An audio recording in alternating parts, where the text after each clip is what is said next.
Hello everyone, welcome back. Today we're going to be considering a 9mm rifle, right? So you can see from here, it has a Glock magazine in it. So this is a 9mm rifle. This is the Palmetto PX9. We're going to be considering if this can kind of substitute an AR-15 that has a suppressor on it. So we're going to be talking about sound in this video. So I'll tell you guys an interesting story. First time I shot a suppressed AR-15, right? An AR-15 with a suppressor. And here's the thing, a lot of times people debate suppressor versus the term silencer. On the original patent, they called the suppressor a silencer because the guy that invented it was going for marketing, okay? So he was trying to push this as something that was actually quiet. So that was a purely marketing move when he called it a silencer.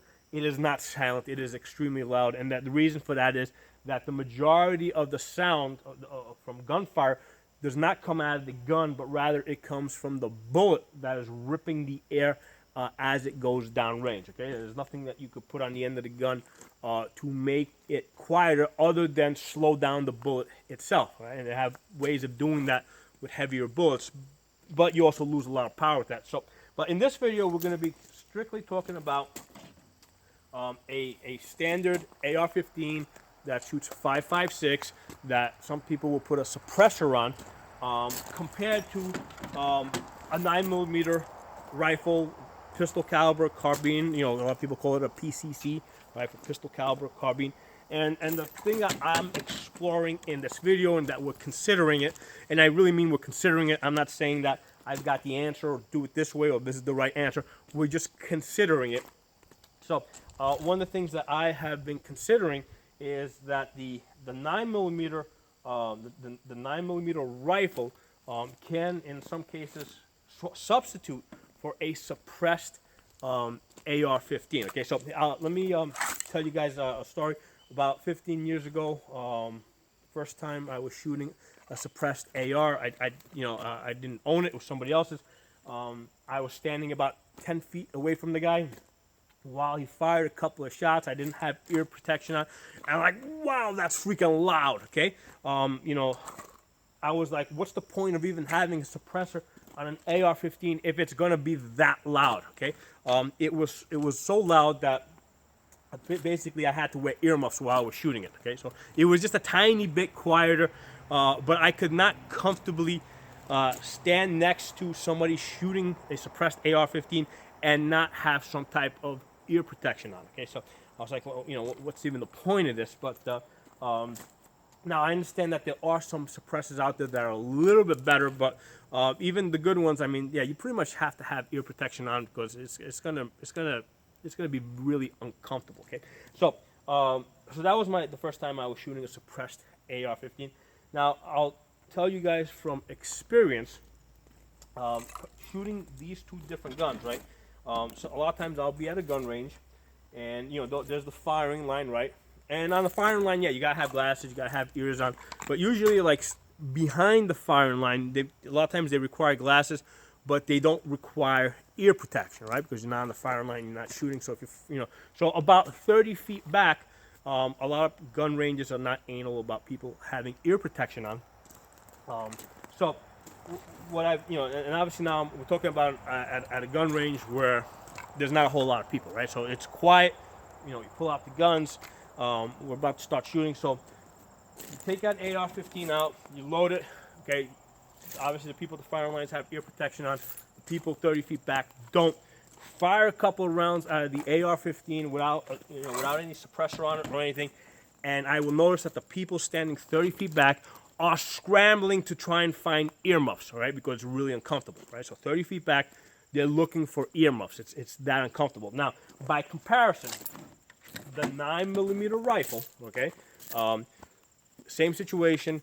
When this is being shot, the people 30 feet back that do not have ear protection on are not scrambling to get earmuffs, okay? So although this is loud, it's not so loud and uncomfortable that people 30 feet back are looking for earmuffs. Now, if I'm on the firing line, yeah, this is freaking pretty damn loud. It's too loud for me to comfortably shoot this gun without ear protection on. But 30 feet back, the sound is just low enough that people will tolerate it. Okay, so what I have noticed over the years is the same applies with an AR-15 that has a suppressor on it. If you got somebody shooting, in many cases, an AR-15 with a suppressor on it, yeah, if you're standing right next to them or you're shooting it, you want to have earmuffs on. However, the people standing 30 feet back, they're not scrambling to try and get ear protection. So based on that observation that I have made, all right, I can basically, I can kind of form the opinion that a suppressed AR-15 is very similar in sound-wise to a 9mm rifle. Okay, so you'll get the same sound. And what I'm going to do right now is I'm going to actually fire these two guns. Obviously, this is not suppressed, but you'll be able to kind of see this, hear the sound difference. And here's the thing: there's a limit as to how much sound a recording equipment is able to actually capture. So firing this gun is really not going to give you guys a I mean, you'll be able to hear the difference, but it's really not going to do it justice. But all the same, let's fire a couple of rounds at it. So this is AR-15. You can tell from the size of the magazine. There's a standard AR-15. I'm going to fire a couple of rounds now of the 9mm. Let's go back to the AR-15.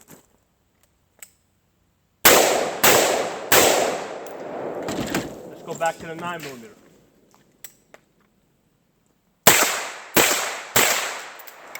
Okay, so to me as the shooter, with the earmuffs on, I really can't tell that much of a difference on the sound, right? While I'm actually shooting and I got earmuffs on, I can't really tell that much of a difference. In fact, even the recoil kind of feels the same to me. So the sound kind of feels the same to me. The recoil kind of feels the same to me while I'm shooting with earmuffs. However, when I am standing 30 feet back, right, and I don't have earmuffs on, there is a really big difference, right? With the AR-15, it is extremely loud. I'm usually running to get earmuffs. With the 9mm rifle, I can usually tolerate it. It's not that loud. So that's one of my observations. Some of you guys may have never actually shot an AR-15 or heard one, or not shot an AR-15, shot a suppressed AR-15. So some of you guys watching this, most of you guys watching this will have shot AR-15s, but you may have not shot an AR-15 that's suppressed or heard one being shot. And that's kind of like what I'm kind of getting at is that, here's the thing, when people ask me, is a 9mm rifle a good choice for home defense? And my answer is usually no, and the reason is because, here's the thing, I don't know what company you're buying it from. Like with a mil-spec AR-15, okay, I know what mil-spec is. I know what kind of standard you're getting. Now, it might be that the gun that you're getting, maybe it's not up to par, maybe they, but the point is that there's a certain level that's expected. And if they don't meet that, then we say it's out of spec. Basically, the gun's built incorrectly. But we have a standard that we can expect from an AR-15. A lot of people say mil-spec is not good enough. A lot of people say that mil-spec is the lowest possible acceptable standard. Understood, but the point is that there is a standard of mil-spec. With 9mm, there is no such standard, right? There's no standard for, so, the 9mm rifle that I have here might be built differently from a 9mm rifle from another company. With this Palmetto PX9, one of the things I had to do when I got this is I had to get a heavier buffer weight. So I got an 8-ounce buffer weight in here versus the 4-ounce that it came with, right? And I find that with the 8-ounce, it basically it works a lot better. It's less prone to breaking pins, and so there's an example that through shooting this, I was able to fine tune this. I had to, basically when I got this out of the box, I had to change the buffer weight in order to get this to work, to work better. Okay, whereas with a mil-spec AR, because there's just so much experience, there's like 40, 50 years of experience with this gun, you can expect that if you buy an AR-15, it's going to work good without you having to change everything if it's built correctly to mil-spec. So that's the reason why I tell people, no, don't get a 9mm rifle for home defense, get a mil-spec AR-15 that's standardized. However, you don't only have to have one gun, right? I tell people you always got to have two guns, right? You got your main rifle, your fighting rifle, and then you have a pistol as a backup. But there's nothing to say that you can't have a third gun, right? So in a home defense situation, okay, you can definitely have a third gun. So you may choose to use the 9mm because it's a little bit quieter inside the house. That might be a consideration. And have this close by as your backup, all right, and then have your pistol as a backup to that. So that's perfectly fine. Now, one of the things that will sometimes come up when we're discussing this possibility, all right, is people will say that the 9mm, might be a good choice to have as your primary, and then have the AR as a backup because the 9mm is less prone to over penetrating. And I can tell you guys that's absolutely false. I have tested it. I've posted a video where I lined up 7 barrels, each of them 15 feet apart, and the AR-15 shooting 5.56 penetrated 3, and then turned to dust by the time it got to the third barrel, right? Whereas the 9mm penetrated 4 barrels, and in the 4th barrel, I was actually able to retrieve the bullet, which was mostly intact. It had not broken up. Okay, so as far as over penetration, right, the 9mm is going to over penetrate more, is more likely to over penetrate after it goes through, the second and third barrier. Now, obviously, if you're shooting at the first barrier, the 5.56 is going to have a lot more penetrating power, but after that first barrier, the 5.56 starts breaking up. The 9mm, as I have tested it, seems to hold up better when going through multiple barriers. Okay, so as far as a reason why you would want this, for over penetration purposes, no, that's not the case. The 5.56 will actually is less prone to over penetrating. The 9mm rifle is going to penetrate a little bit more. Okay, but a possible reason to use this is for sound reasons, right? But because this is a little bit quieter, it basically, to me, it sounds like an AR-15 that is suppressed. Now, typically when people use AR-15s, although the ones I have shot were 16-inch barrels with the suppressor out to here, which made it stupid long, usually people will use shorter barrel ones, SBRs, right? So they'll have like a 10-inch barrel and then have the suppressor after that. So what happens is obviously when you shorten the barrel up, you're losing a little bit of energy there. So because people typically put suppressors on shorter barrels, I think it kind of bridges the gap a little bit, with this, because here I can use a 16-inch barrel and not have to, I don't have to use a shorter barrel, right? I can use a 16-inch barrel, and it is, to me, it seems as quiet as a suppressed AR-15.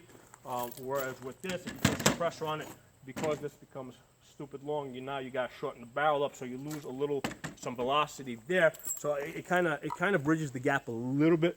I am able to hit targets out to 200 yards with this 9mm rifle. It's not really good for hitting targets beyond that. So inside of 200 yards, this could be a really good choice. But like I said, if you're going to use this, if you're going to use the 9mm rifle, I would definitely have a standard AR-15 close by as your backup. Okay, so couple of things to consider there. And again, I'm just bringing this up for discussion. I'm not, I'm just talking about this from the perspective of sound. Okay, it seems to me that the sound out of suppressed AR-15 is very close to the sound out of just a standard 9mm carbine. So post some comments in the comment section. If you're not a member of the channel, subscribe. I'll talk to you guys soon.